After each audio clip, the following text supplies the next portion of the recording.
on video. Did he give you a kiss? He won't. He won't? All right, well, we're gonna go for a tractor ride. You ready? 13 years old, our first teenager in the house. There's Daddy going for a run on Run of the Run race.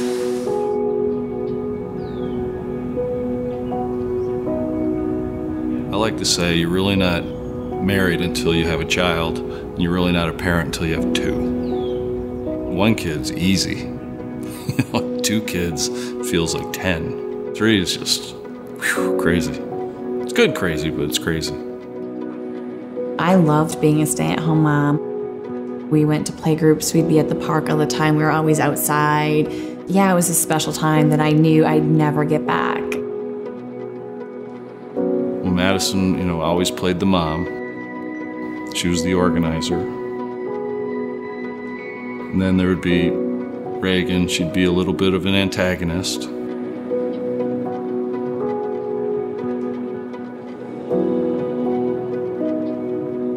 But they both took turns taking care of Hannah and playing with her and teaching her the right way to play with dolls, the wrong way to play with dolls. And, you know, it was pretty nice to watch.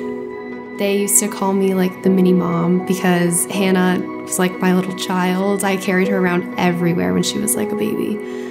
She was just so happy and funny and smiley and just like a light.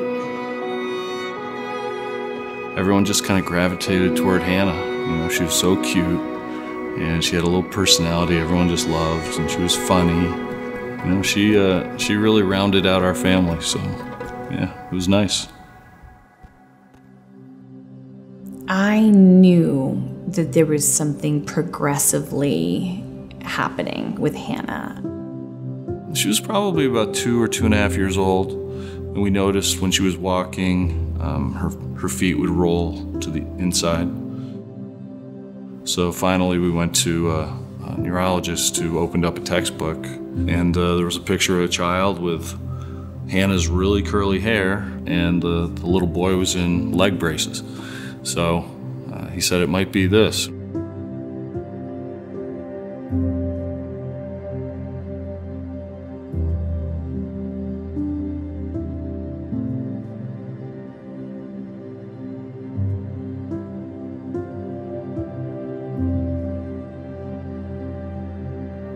They basically said it's definitive, it's this death sentence of a disease, and there really isn't anywhere to go, and there's no one to see and enjoy our time with her because she's probably going to die.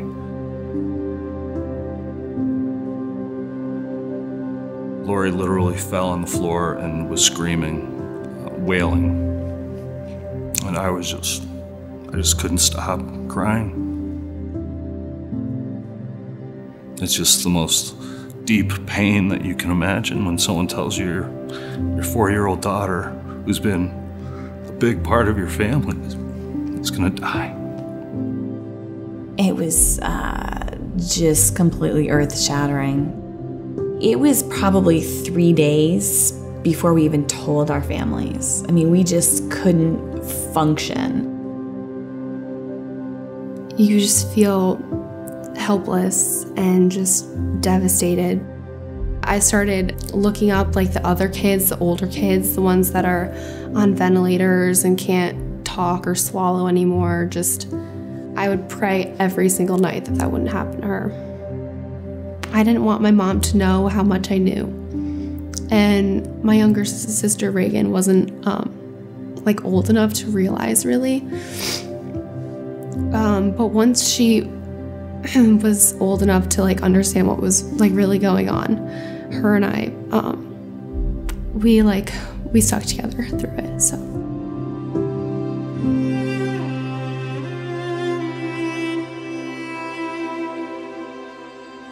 I don't think I ever asked why. I think I just fought like hell to change it.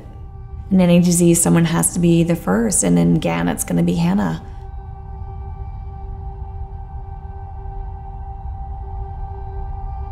Yeah, it was daunting. It was really daunting.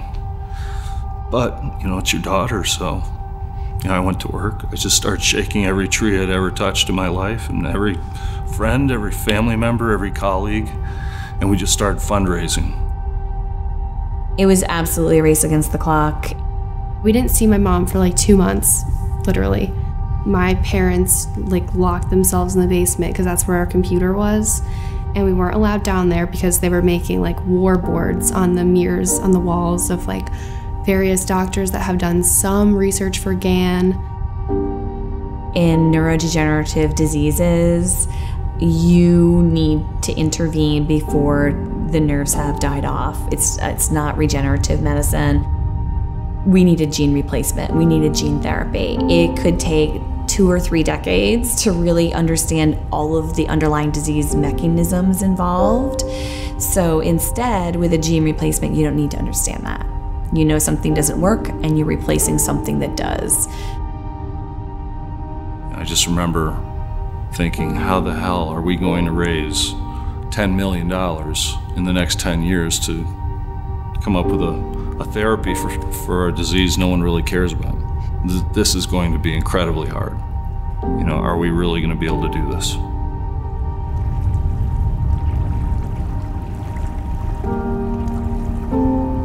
Hannah knew that we were working for a treatment, and there was times where she'd be frustrated and she would realize her losses, her functional losses, just her quality of life. She couldn't feed herself anymore. Her proprioception was so poor that the food would just fall off the spoon. And she'd just get so frustrated she would just drop it and start crying.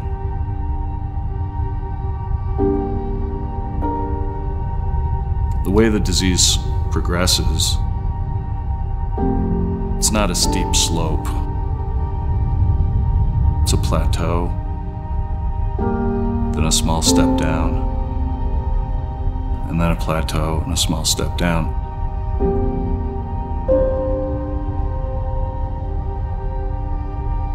I would always overhear my mom on the phone saying, this was supposed to be approved 6 months ago. Why is it taking so long?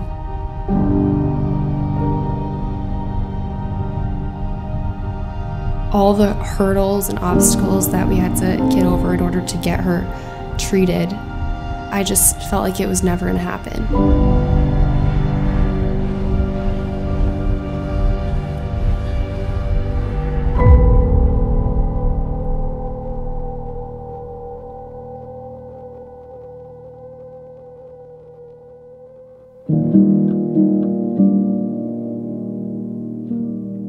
How would you describe yourself? Happy, outgoing, sassy, I talk a lot. I'm on Instagram.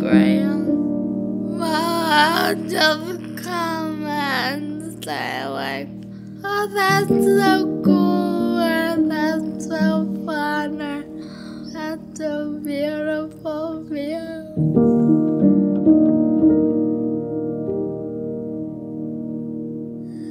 Sometimes I will think about the sad stuff, I know that's not a good thing to think about, so I mostly look at the positive.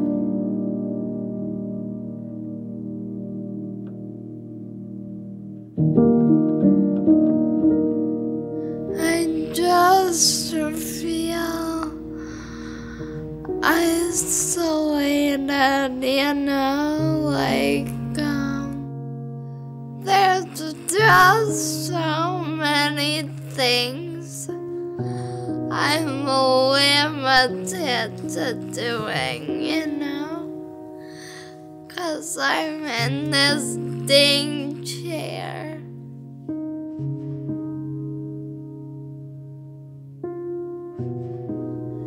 To get married and to have kids. But I don't think I'm ever gonna have kids,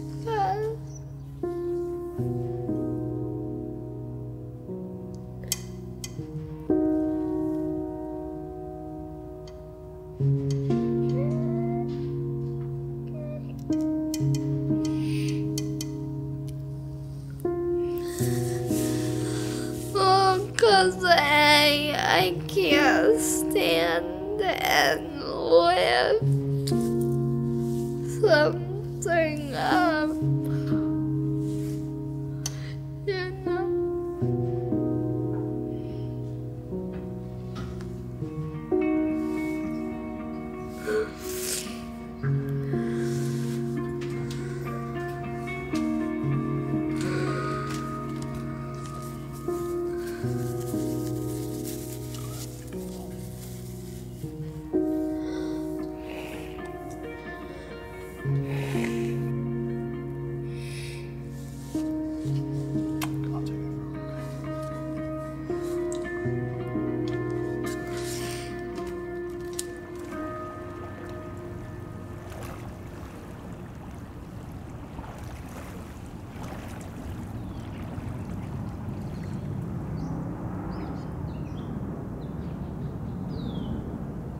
When Hannah was finally treated, it was like having a piano lifted off my chest.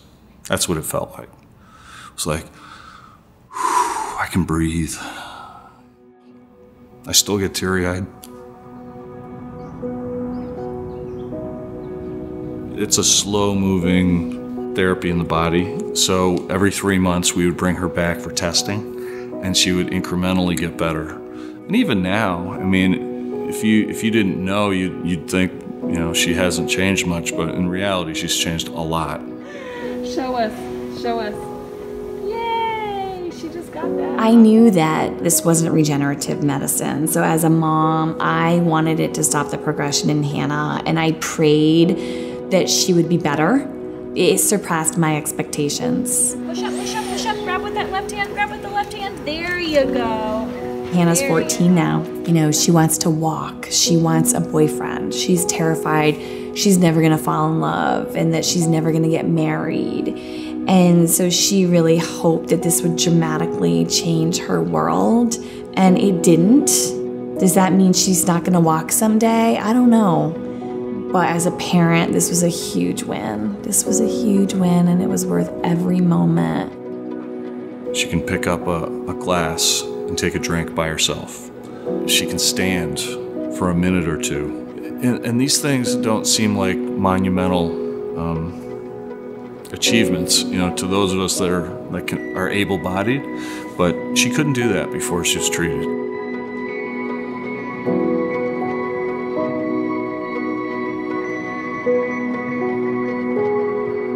If I could speak to the technicians and scientists and the people working on the animal models, I would just say, first of all, thank you. And then secondly, you know, understand how incredibly important your work is, because there are parents out there that are counting every day, every second, trying to save their kids.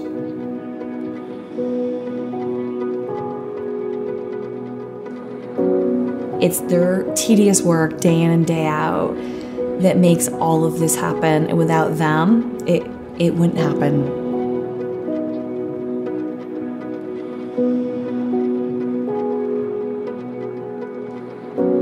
To all the people serving in research, you are what saved my sister's life. You are what made it happen.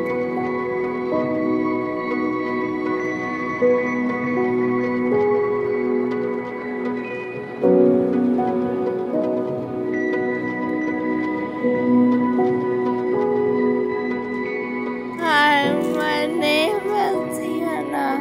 I live in Albany, New York with my mom, my dad, and my two sisters. When I was 4, my family found out that I had a rare disorder called GAN.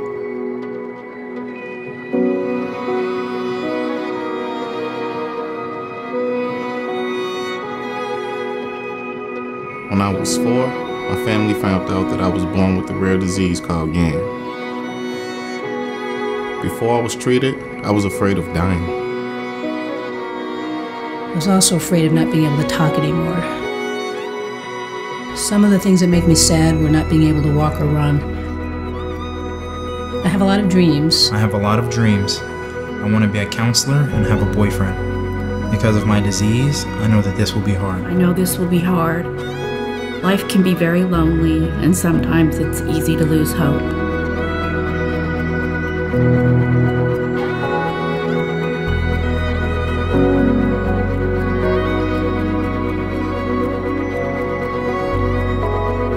I was one of the first patients in the clinical trial to receive gene therapy for GAN.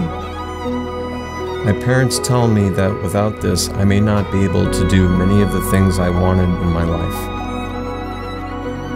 Though I've been really scared, I'm also happy because I can feed myself better. Because I can feed myself better, stand a lot longer, drink and hold my own cup, use my phone by myself, and brush my own teeth. I have less vertigo, and I can even feed my dogs treats. I hope someday I'll be able to walk, run, skip, and jump. Thank you for what you do. Thank you for working with research animals every day. You've changed the way I'm going to live my life.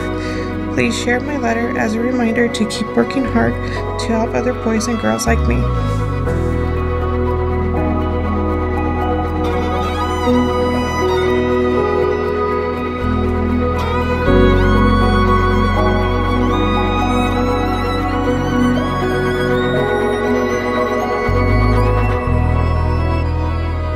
For those serving research, you are seen,